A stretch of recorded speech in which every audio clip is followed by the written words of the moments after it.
Welcome to Business Aspirin, pain relief for business. Clint has managed a restoration company in Dallas since 2008 and is one of the top drying experts in his region. Clint is also the co-founder of JobDocs, a software developed to help his team manage their overwhelming volume of projects. On the podcast, Clint brings together business managers and leaders to share with you how they have overcome their business pains and how you can too. And now, here's your host, Clint Junell. Hey, everybody. Welcome to Business Aspirin. I'm your host, Clint Junell, and today with me, I have Chris Allen. Chris, how you doing today, buddy? Doing all right, brother, man. I appreciate the time and having me on. Absolutely. So tell us a little bit about yourself. Tell us your role, your company, all the things that kind of got you where you are, and let's just kind of dig into it. Yeah, so my name's Chris. Work with ServiceMaster Trifecta out of Nashville. I got here about 5 years ago. We moved from a small town in Arkansas. My wife's a nurse. I was working off on the railroad, gone 5-6 nights a week. And she was like, hey, look, your family's in Nashville. I've got an opportunity there. We're going to make the move. I was in military police in the Army prior to that. So we're like, okay, look, I'm going to move to Nashville, work for Metro Police Department, but you need a job short term. I applied for ServiceMaster, got an interview, and they're like, yep, we'll hire you in as a water technician. Very short time frame. I moved into a lead tech PM role capacity, and then an opportunity came up to move to construction. And so I moved over to construction. And at the time, the pay was very comparable with what the police department was going to offer me. I was allowed to be home every night, not on the streets. And my wife and I messaged like, look, they've invested in you, giving you an opportunity to stick with it. And here we are 5 years later. I went from a water tech to construction manager to the general manager. And now I run our commercial accounts in both locations from Louisville to Nashville area. I do a lot of work with corporate on national accounts, a lot of coaching, training with those guys. So it's been a very fluid 5 years, but it's been a blessing in disguise. Restoration is the type of industry, if you want to stay busy, change of pace, something different every day, always looking for process improvements, profitability analysis, all of those things. It's a career path that affords you that opportunity. And coming from prior military, it just aligns with who I am as a person. Yeah, well, it's awesome, dude. And so it's interesting that you say what you say. I'm in support of our police and first responders and obviously our military. And that's important. And I think it's significant. But at the same time, this is an easier job, a safer job in today's environment, right, than being out on the streets. I've got a couple of ex-military people that work for us that we're in law enforcement, and one of them, a female administrator for us, that's like I don't want to be on the streets anymore. Like it's, and so like it's changing times, man. Yeah, it's different. So kudos on being able to make that decision and that opportunity falling in your lap, man. And that's super exciting. So let's talk a little bit about like the restoration space and what your real role is and what you do day to day in the restoration space with ServiceMaster Trifecta. Yeah, so right now I run all of construction operations for our Nashville location. I also help with the Louisville office up there. We've got a PM come up there and help them on their bigger complex jobs, things like that. And then anytime we have a commercial loss, large loss, I'm always involved operating basically as a coordinator. I'll come in, assess the loss, get the PMs on site, get equipment trucked in, whatever we need to do, and then help coordinate that, but keep all the client communication stuff. I'll handle that aspect of it and allow the PMs and the technicians to do what they're strong at. That's one of the biggest issues we find in commercial large losses. You get so many chiefs in there and they'll get overwhelmed, where you need to just kind of let these technicians and PMs do what they know how to do, what they're certified and great at, and keep the burden of clients communication and the protocols and all of those things off their plates. And so that's something that I help them with. Nice. Okay. So then you guys, you're deploying nationally on some of these things as well, or just all in the Nashville area? Yeah, so we'll mobilize. We work a lot with corporates like Jeff DeWitt at National Accounts. He'll let me know that, hey, we got storms coming in Florida, hurricanes coming. If we need to mobilize and assist the bigger franchises, SRM, we'll help in any capacity needed. We'll help with logistics, equipment routing, personnel on site. It just depends on the types of claims or variables that come across. Yeah, sure. Which changes daily, right? And like there's always kind of things involved in this space. It's interesting every day what you navigate. So what's your wheelhouse then in commercial losses? What do you guys primarily partake in, or is there one? Like, are you mostly hospitality or apartment? Like where you guys land? We do a lot of hospitality, a lot of the apartments complexes. Like right now we're doing a 7-figure reconstruction project on an apartment building. So it just depends. We'll take anything that we get. And, everyone wants to look for that niche. The niche is really just being able to be fluid. and be willing to adapt to any type of claim that comes across. Sure, absolutely, which is important. And honestly, like there's some military background that helps you figure that stuff out too, right? It's like, hey, so that's the best part about ServiceMaster military, man, is it's very, very similar. It's very team driven, right? So restoration work, if you break things down to the fundamental and stay within a team environment, there's not many jobs or claims that you can't get done. You just have to break it down to the fundamentals. Whether it's a commercial loss or a residential loss, the fundamentals are the same. The scope, the finances, they grow and they change, but the fundamentals, drying is drying. The reconstruction is reconstruction. So if you partnered things with a team, and we are structured military in ServiceMaster here in Nashville, my operations leader, my senior estimator, production manager, they're all military, prior military. So we look for that. We thrive on that. Awesome, man. Well, first of all, thank you for your service. Appreciate what you did. 82nd Airborne, I think, is what I had read. Yep. And just multitude of things. I did active duty for minutes, then went to the Reserve National Guard, deployed with Task Force 310. So we deployed with, 82nd Airborne, 101st, 10th Mountain. We've deployed numerous guys. Our unit's been attached to a lot of them. So it was a journey. I miss it. I've got 3 little ones at home. So the wife's like, hey, it's time to, get out and find another career path. So. Yeah, well, and this one's a good one, and does function very similarly. Just because at some level in the restoration space, you can have best laid plans on what you're doing today, and that can change. And like you may be sitting here on this podcast, and in a moment get a notification you got to drop and do something else, because that's just what happens in our space, right? And that's what happens in the military. So it's definitely cool that it kind of leads to that same, like you've been trained prior to how to navigate some of the restoration space, and I think that's interesting. And I like what you said in regard to, like, I don't extract water different just because it's a commercial job as opposed to a residential job. I don't extract water different just because it's 100,000 square feet instead of 10,000 square feet. It's still the same process. Maybe more people, maybe more equipment, but it's still the same. And it's interesting because there are a lot of guys that get overwhelmed when they run into opportunities on the commercial side that they just don't think they can handle. And likely they potentially could. In regard to handling the project. In some cases, they need to build relationships with other contractors that do what they do. You guys are big, obviously, if you're doing what you're doing, but there are guys that listen to our podcast that are still trying to get to $1 million or trying to get to $3 million in revenue. And those guys, if they have relationships with other like-minded restoration contractors that are small, they could go tackle a big job together, and both of them could do more than they're capable of doing individually, which is where that team concept comes in that you were talking about, right? Absolutely. And I tell you, restoration is a very small network. It doesn't matter what company you work for, if it's a different competitor, they all say compete, right? But it's the same. I've learned more within networking within ServiceMaster, reaching out to different franchises. Memphis, we have an SRM franchise there that they coached and taught me a lot. I've been doing it for 5 years, but again, I started as a water tech. And when you go run 6-7 figure claims, it can be overwhelming. But if you see everything as coaching, you reach out, you talk to other franchises. We worked in partnerships with Paul Davis and ServPros on jobs to get a claim done, to get to the client that needed this action. And they've reached out to us and, hey, do you have additional resources you can work with us on? Like, yeah, we'll tap in. And we'll get the client, and we can learn from them, and they can learn from us. It's all about coaching and networking. Yeah, well, and willingness to adapt and learn, right? You go, hey, and kudos to you for going, hey, I've been at this for 5 years now, and I'm willing to learn, because there's new stuff that happens daily. I've been in the space for a long time, and there's always something new. Even when you think you've seen everything you could possibly see, and you've had the weirdest, strangest situations, there will be a time when something's going to be like, oh, interesting. I didn't see that one coming. So I get it.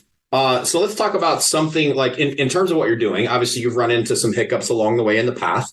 Let's talk about some of the business pains or the hiccups that you've hit in your career with ServiceMaster, and then what process did you use to overcome those hiccups? So some of the biggest things I think that all restoration companies fight, right, is labor and time. You've got to find people that are willing to do this type of work and stay in it and find that career path. And the biggest benefit to overcome the hiccup is we looked and said, look, guys, it's not a job. It's a career and it's an opportunity. You've got to, and we created a career path. So if you take these classes, get these certifications, we'll pay for them. Here's a career path. We've got guys that have worked for us for 15, 20 years, and they make a good livelihood, take care of their families. But you also have to present it to them like you said, I was prior military, want to do law enforcement. So this calling for me was more about helping the community. And this is a job that does that, right? So every day there's a person that's having a disaster to them. And it may not be a huge disaster to us, but it's a disaster to them. And it's an opportunity to help the community. And so you can present that to your new hires or to your team and to your sales efforts, then you're going to have people that want to feel that calling, and that'll help alleviate that labor shortage that we come. We do program work, we do local work. There's a difference of how you process those claims. TPA guidelines change every month, every week. They get stricter. The economy changes. Price lists supposedly go up and down per month. You never know. So you have to get creative with efficiencies.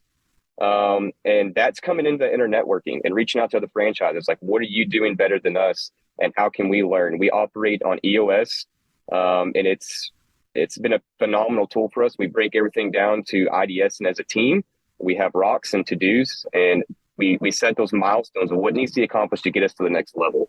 And by following those processes, we've able to overcome a lot of those labor issues. When McDonald's is paying people $18-20 an hour, and that's typically what you would pay an entry-level technician, you have to get creative. It's a lot easier to make a hamburger than it is to go do water drying and demoing out a house. So you have to have a good culture and give that career opportunity to people. Well, that's awesome, man. And so you guys are doing that. So let's talk about then. I mean, I know obviously using EOS is significant.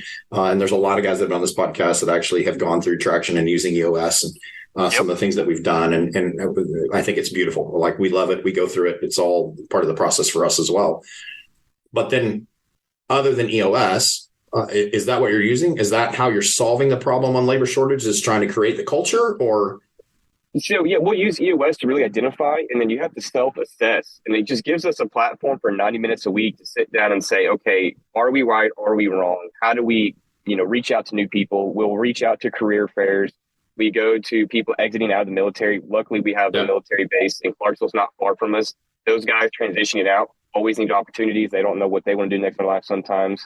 And so we reach out to them, and it's been successful. We've been staffed for a while. COVID was a big issue, I think, for a lot of restoration companies, because labor still was is, right? It still is. Yeah. I think it's created this wave of people can work remote and not have to be in the field, but in restoration, you've got to do it.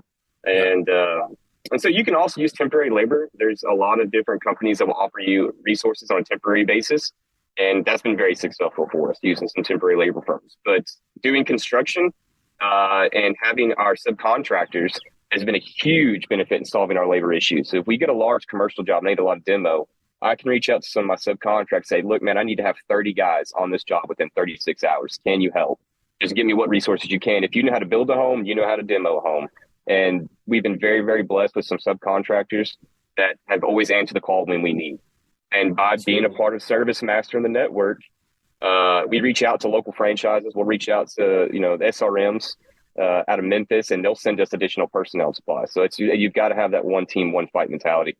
Yeah, it's awesome, man. I love it. And so a lot of guys don't have that, right? So there's a whole bunch of guys, listen to this podcast, a whole bunch of restoration contractors that are not part of a networking group specifically, or a franchise model where they have those other resources. So what would you suggest to those guys? Honestly, Facebook is as crazy as that sounds. There's a lot of restoration groups on there, and you can make contact with certain people. But I give out my information. I'm always taking calls with different restoration people in the space, trying to learn and connect. But take that time to sit down and really say, okay, how can we get to more people? There's kids transition out of high school that are not ready to want to go to college. Those are opportunities to help give them opportunities. Go to the career plugs, go to your local military installation, say, look, you guys have got a lot of people transitioning out. This may be a short-term job for them to get on their feet coming out of active duty or the reserves, and just things like that to help find that labor. Sure.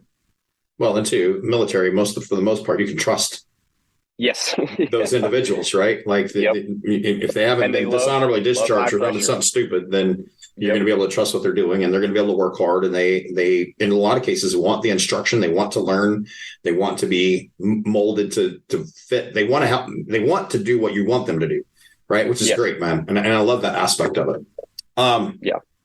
Currently, any challenges without being necessarily project specific, what are some challenges that you are currently facing in your role? I think sincerely, one of the challenges we face is right profitability. And what is profitability? Like, what is your target gross margins on a mitigation claim? Are you trying to do 50% to 80%? Construction, are you trying to do 20% to 40%? So we're doing a deep analysis on that right now, trying to figure out what our target margin is. As you grow from $500,000 to $1 million to $2 million to $3 million, there's all kinds of new variables that will pop up and problems that you didn't anticipate. Right? Am I going to do $1 million of yearly revenue, just say in construction, but do it at a 40% gross margin and be happy with that profitability? Or do I want to do 3 or 4 million, but still make the same amount of money? There's a lot of headaches for that difference. So we're adapting, we're evaluating right now as the business of like where we want to go. We're growing every year. And so with that, I had to see back to labor. We've had to bring in, I was a GM. We grew to a certain point and say, Chris, look, you're very strong in commercial. You love construction. We're going to bring in an operational manager to take that role and get you where you're strong. And now we have, thrived. But I had to take that feedback from my coach, Brian, and talk with him. It's like, look, we're getting to the business to a certain point, and I know my limitations. I want to stay in the commercial space. I want to do construction. You're the owner. I've got to be very transparent with you. I need some helping. And he's like, yeah, let's do it. And we found a prior military guy, Maurice, a former Marine. He came in and he's coached me and taught me further things than I can do. But I think to the labor side and getting efficiency with the profitability, you've got to be honest with your leadership team about where you're at, where you're strong, and don't hide, right? If you're struggling with to hit profitability goals, go to your leadership team and say, hey, look, I need help IDS in this. Okay, we need to change out a work order process. We need to tap into different subcontractors. Let's reach out to fellow franchises. What are y'all doing that's successful? And we've learned that if you treat your subs fair and you pay them very well and you pay them on time and you come to mutual understanding of everything, they will grind and they will get to the next job faster. The customer service level goes up, and now I can expand my resources. But cash flow is real, right? Because carriers can take forever to pay you on certain projects, but your subs need to be paid. So there's a balance. Sure. But if you got the culture right and you've got a good relationship and you keep getting new leads or jobs in the hopper and keep going, then cash flow will improve. And you got to find a way to fill the gap. That's the biggest thing I've noticed is the gap between you get a 6-figure loss or 7-figure job. You've got to fill that gap. The next one comes because they don't come every day and may only have one a year. So you've got to take a lot of smaller claims and different things to fill that gap and get the profitability where you need to be as an organization. And as you grow, right, your expenses are going to change. Your overhead is going to change. And you've got to navigate that, because now if I start doing contents and I need a place to process contents, then I'm going to have that equipment. And if I've got to have extra storage space for those contents, then all of that is a real expense that you have to incur. So your pricing structure, you may have to modify based on what you're doing and what you charge for and some of those things. And that's difficult depending on who you're working for. Meaning, is this retail work that you're getting from the consumer directly, or is this TPA work? And then you have to modify and navigate and address those things as a company to what serves you best. So, and ideally go ahead. Yeah, and I would say, some of the smaller franchise, like we, a couple of years ago, we were very small, and so we relied heavily on TPA and program work, and it's a benefit. There is struggles to it, right? But you have consistent leads coming that you don't have to market and sell. The program, the network is real. It will help you with that. But as you get bigger and you're searching for different profitability measures and your overhead changes, you may have to get more into the local work. So we hired salespeople. Lauren and Ian, they're phenomenal. And Roddy, they'll come in, they meet with the insurance agents themselves, because a lot of people have a water loss and don't know who to call. They don't know the claims number. They just call their agent. So now we're getting that first call and that first notification of loss directly from the insurance agents instead of waiting on a TPA to call us. Right. And it's been very, very successful for us. It's reaching out to local agents and building those relationships within the community. Well, and as you grow, most guys, as they grow, want to move away from the TPA stuff. Yep. Simply because of the challenges and the restrictions and the fights with the adjusters and some of those things, which don't go away simply because you get rid of the TPA work. You still fight with the adjuster about, hey, I need to get paid for this. And it's just part of where we're at and what we do. But I get it, man. So let's talk about what is a mistake you've seen other companies, other service masters, other vendors, whatever that you've watched, even inside your own company, a mistake that was made that's hard to fix? Like, what is some problem that exists that takes a lot of effort to correct? Being reactionary is a huge mistake, right? So we have had a CAT event, and you get a multitude of claims coming in. You have 70, 80 claims on hopper. You can't get to them all.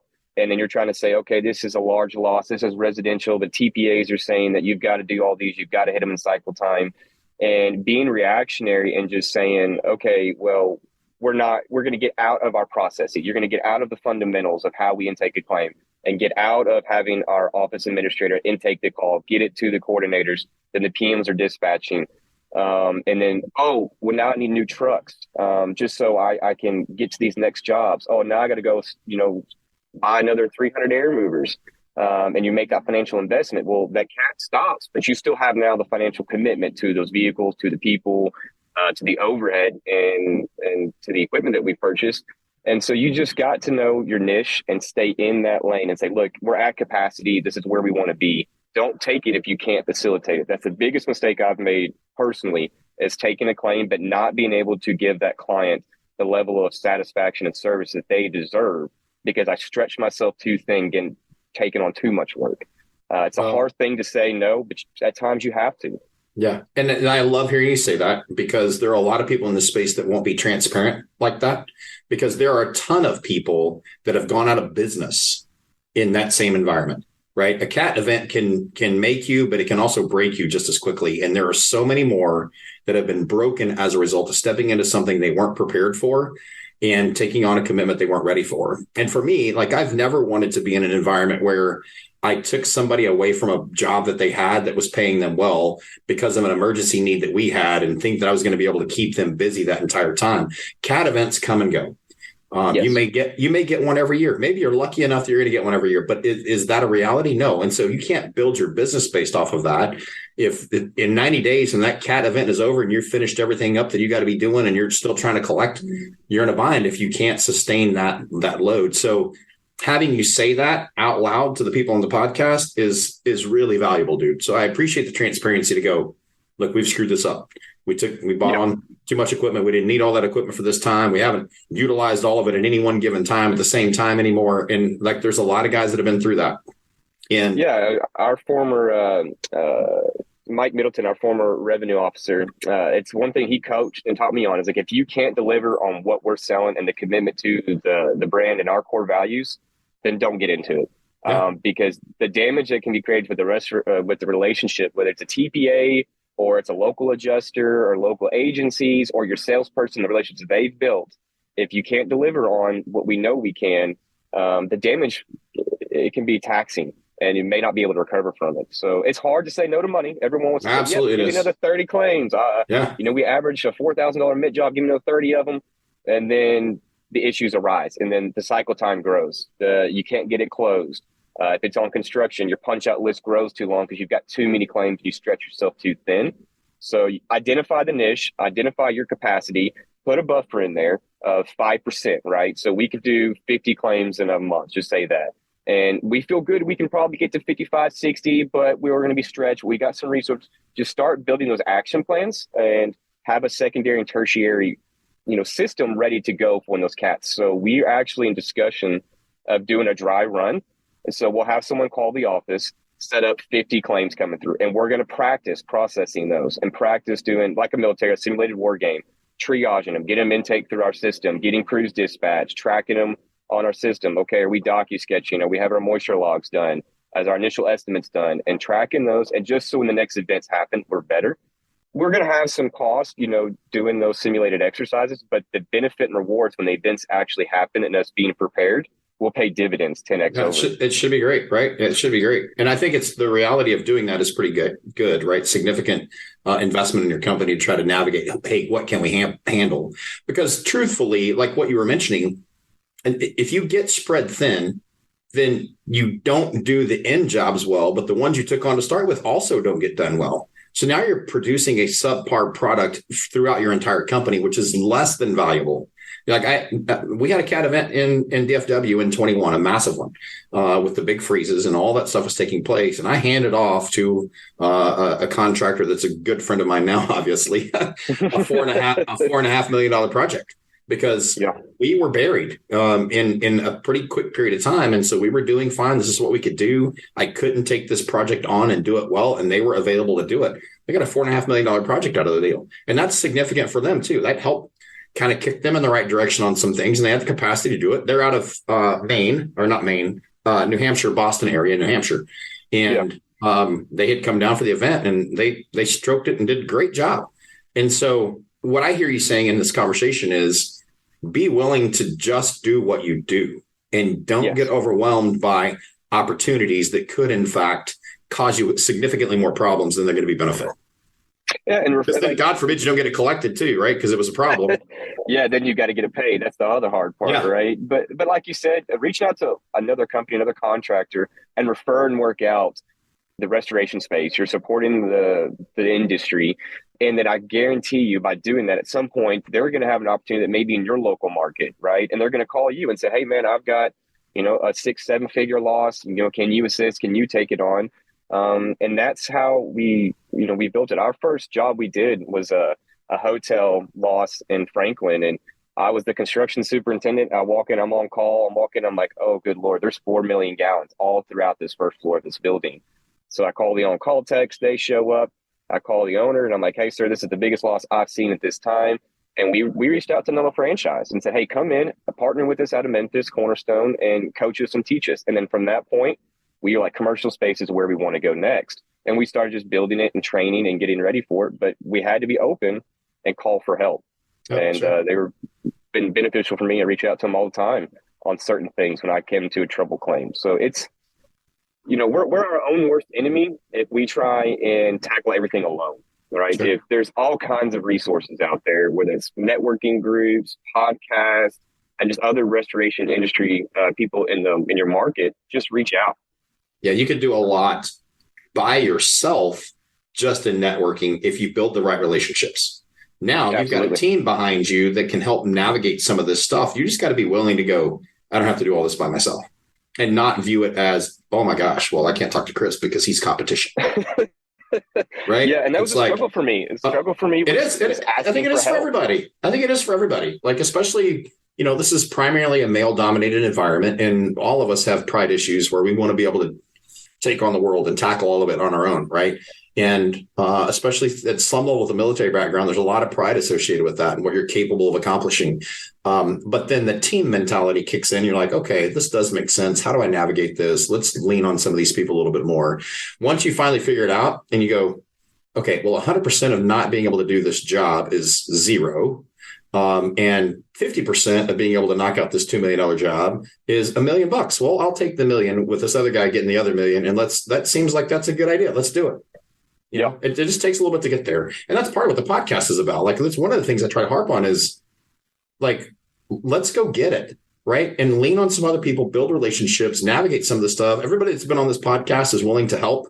So, if you need help, contact us. We'll get you connected with the right person that can make that work. And I've got contacts all over the country to navigate some of these things. There may be some holes in the country I don't have real good contacts with, but for the most part, somebody does. Somebody does, right? Somebody does, so it's awesome. What's the best decision you've made in business? Saying no is definitely one. The best decision I've made. Boy, that's a great question. I would say having faith in your team to answer the call when the time is there. Burnout is real. People will work and they will grind and they will go. And sometimes it takes your team to see you and say, yep, this guy needs help. But if you will reach out to your teammates, whether it's in the network, in your company, and just say you need help. I mean, that's the best thing for me. It's kept me here. It keeps me here. I've been asked before, hey man, you want to come look at joining us and join this team and come do these things? I'm like, yeah, it sounds great, man. But I've got 5 years of building this with this team, and I staying committed to our team and to the process, even when I'm right or wrong. By staying committed to it, I get better, and I feel, it's a place we've built, and it's hard to leave that. Sure. So it's the commitment. It's the commitment, yeah. right? And kudos. Restoration will suck. Restoration will suck you in. It's once you get into it and you build those relationships and you understand the fundamentals, and for me, it's a calling. I get to help the community all the time. So this job in itself has probably saved me, my marriage, everything. And it sounds crazy. It's like you work 24 hours a day, you're on call. I'm like, but it's got to be your calling, right? You've got to find that passion and be able to help the community members, develop teammates. The best thing for me is love seeing a technician that will take the next step, go to a PM. Then he says, oh yeah, I'm actually going to open up my own franchise or go open up my own thing. That is developing people has got to be what you look for if you want to be in restoration. Yeah. It's one of the things I tell my guys is I don't expect anybody to stay here forever. And so my goal is to teach you and train you so you become more valuable to me and to the market. And maybe at some point you get to do your own thing. And I've had a few of them actually go start their own companies, their own systems and develop into other things. And some of those have gone well. Some of them haven't gone as well. But like you've got to be willing as a leader to help develop them to that level. And whatever else happens from there is not up to you, right? Absolutely. So one of the things, there's a buddy of mine that started a foundation. It was called 22 Kill at one point, which is where the 22 push-up challenge came from. Now it's called One Tribe Foundation. But Jacob Schick said something to me the other day when we were chatting, and he said, which this thing's going to stick with me. I just like how he says it. He's like, do the right thing for the right reason. Trust God for the rest. Bad days are guaranteed. And I think it's significant, right? It's like, and that's what we try to do is do the right thing for the right reason. I'm trusting God for the rest of it. And I know that there's going to be a time when something's not going to go the way I'd hoped for it to go. And that's okay. And as long as my team understands that too, that's okay. For you and I both, if everything went perfectly, we wouldn't even have an industry. Like we have an industry because things don't go the way they're supposed to. Yeah. So that's how we land. And so, just at some level, be grateful for the bad days because they're going to come, and it's how you navigate them and how you lead your team and how you move your team to the level of being able to move on to the next thing is significant. So train them for those things and build you. The bad days are what makes the good days even better, right? Yeah. When you hit the bad days and you're hitting the struggles of like, man, we haven't had claims in 2 weeks and we still have people on staff and cash flow is hurting. You've got to have faith, but those struggle times, when the times are good, they're really good. And when times are bad, they're bad, but they'll build you. They'll make you better for the next one. Absolutely. Well, I know that you are sitting on a job site, which is why we're here in the truck doing this podcast. So I know you got some things to do. So let's wrap up pretty quick with the last thing is there anything you want to say to someone that's, trying to develop their team or trying to create a restoration company or step away from their job to do their own environment? What is the thing that you would say to someone looking to go that we haven't talked about, haven't asked about? I'd say it's really to stay committed and to have faith. You're going to hit those trials and tribulations. It's going to be dark and gloomy. You're going to be overwhelmed. You're going to get a claim, a commercial loss. Those things are going to happen, but you've just got to have faith in trials and tribulations and go back to the basics. Drying a home and drying a commercial space at 400,000 square feet, the fundamentals are there, and stay within the fundamentals and you'll be okay. And you learn from it. IDS it from the military. We do after action reviews on after every mission, certain things. When you have a big job, right or wrong, profitable, not profitable, lost money, made mistakes, IDS it, after action review it. What are the 3 sustains that we need to keep? And what are the 3 improves that we need to do? And take those on every one of those lessons and carry them forward. And you'll always continue to improve. Yeah, man. I love it. Chris, thanks so much for being on, and thanks for taking the time out of your day to navigate this time with me. For all the rest of you that are listening, thanks for joining us on Business Aspirin, and we look forward to seeing you next time. Take care, Chris. Thank you, sir. This has been a Business Aspirin, Pain Relief for Business podcast. If you're a business owner trying to overcome your business pains, follow us on Apple Podcasts or visit our website for more information, job-docs.com.